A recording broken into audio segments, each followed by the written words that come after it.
Asini roha madihamu dohot dame, nasian di batamata, dohot sian anakna Tuhan Yesus Kristus, Tuhan tai. Amin. Selamat pagi, Bapak Ibu, Saudara-saudari, jemaat yang dikasihi oleh Tuhan Yesus Kristus. Inilah firman Tuhan yang menyapa kita pada hari Senin 22 Februari 2021, yang tertulis dari Efesus pasal 2 ayat 20. Demikian bunyi firman Tuhan. Ai di pauli-uli dohamu di atas ojahan ni akapostel, dohot panurirang Kristus Yesus sadiri do batu parsuhi-suhi disi, yang dibangun di atas dasar para rasul dan para nabi, dengan Kristus Yesus sebagai batu penjuru. Demikian bunyi firman Tuhan. Saudara-saudari, Bapak Ibu jemaat yang terkasih, ketika kita berbicara tentang sebuah bangunan, maka salah satu hal yang tidak bisa kita lupakan adalah menyangkut tentang pondasi dari sebuah bangunan. Pondasi menjadi hal yang sangat penting, yang sangat pokok untuk ketahanan sebuah bangunan. Agar bangunan itu boleh kokoh, agar bangunan itu boleh kuat dan tidak mudah roboh dan hancur, maka pondasi dari bangunan itu sangat menentukan. Itulah yang disampaikan oleh Paulus kepada jemaat yang ada di Efesus pada waktu itu. Ketika Paulus melihat bagaimana hubungan mereka satu dengan yang lain tidaklah baik, tidaklah sehat.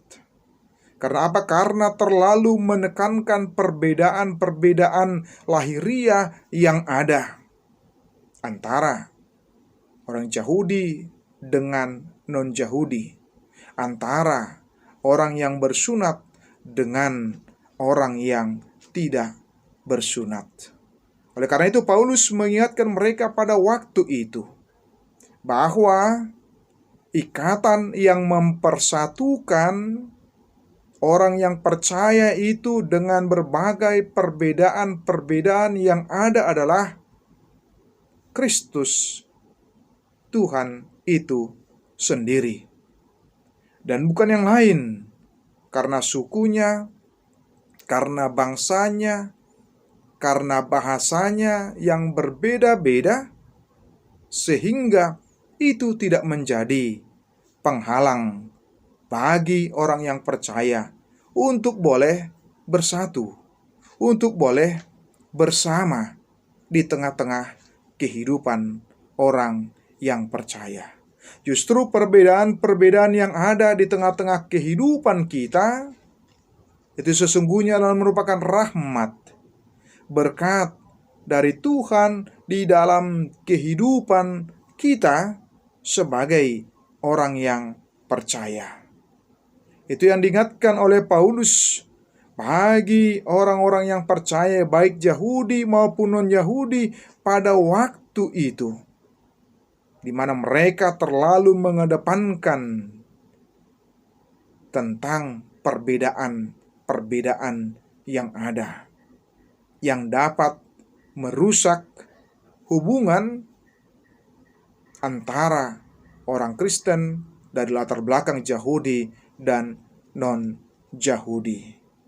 Oleh karena itu, Paulus mengingatkan bagaimana kita di tengah-tengah kehidupan kita boleh membangun kualitas persekutuan yang kokoh dan kuat di dalam kehidupan kita orang yang percaya, yaitu dengan dasarnya, alasnya adalah Kristus.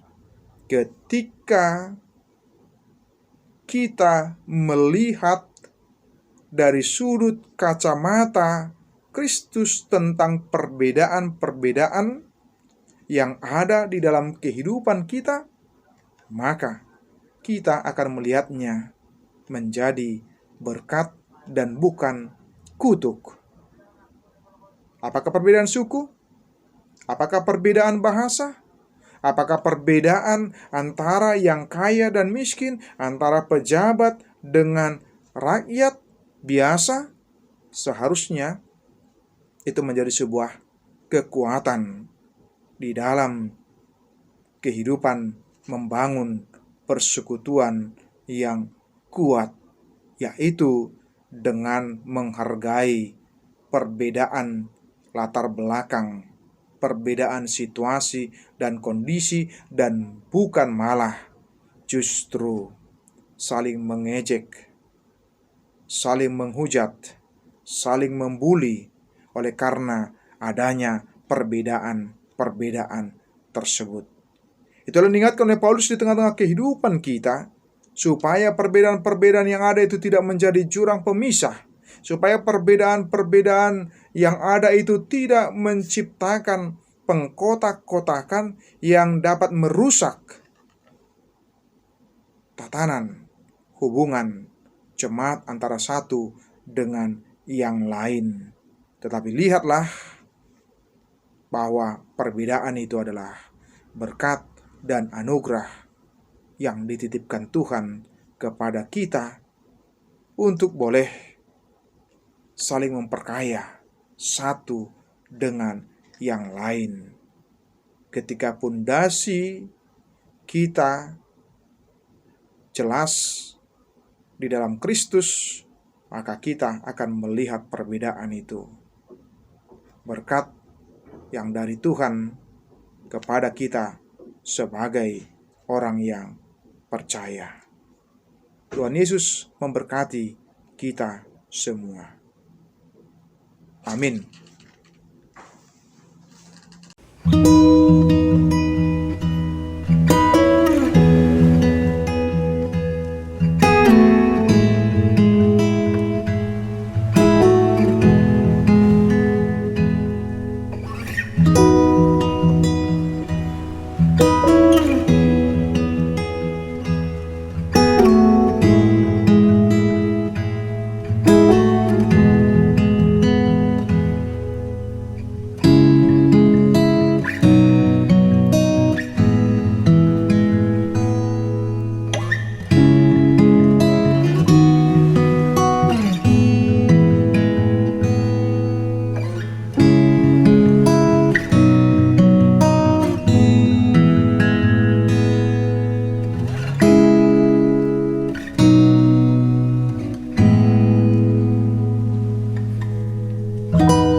Bapa kami yang di surga, dikuduskanlah namamu, datanglah kerajaan-Mu, jadilah kehendak-Mu di bumi seperti di surga. Berikanlah kami pada hari ini makanan kami yang secukupnya, dan ampunilah kami akan kesalahan kami, seperti kami juga telah mengampuni orang yang bersalah kepada kami. Dan janganlah membawa kami ke dalam pencobaan, tapi lepaskanlah kami daripada yang jahat. Karena Engkau yang punya kerajaan, dan kekuasaan, dan kemuliaan sampai selama-lamanya. Amin.